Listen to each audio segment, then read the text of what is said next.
అందరి ముందు I love you చెప్పి చూడు అరే పడితే లైన్ లో పడతది లేకపోతే తిడతది పోతే ఇజ్జత్ పోతది అది పోతే ఇంకోతొస్తది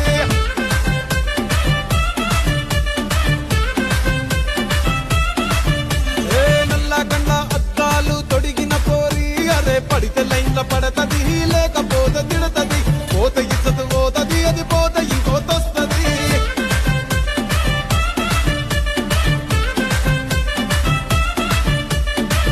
హోండా బండి మీద పొరడు చూడు కూలింగ్ గ్లాస్ పెట్టి కటింగ్ ఇస్తాడాడు షారుఖ్ ఖాన్ లెక్క ప్రపోజ్ చేస్తాడాడు రిప్లై కోసం చెప్పులరగా తిరుగుతాడు అరే ఓకే అని అంటి మహాబోయో గుర్రం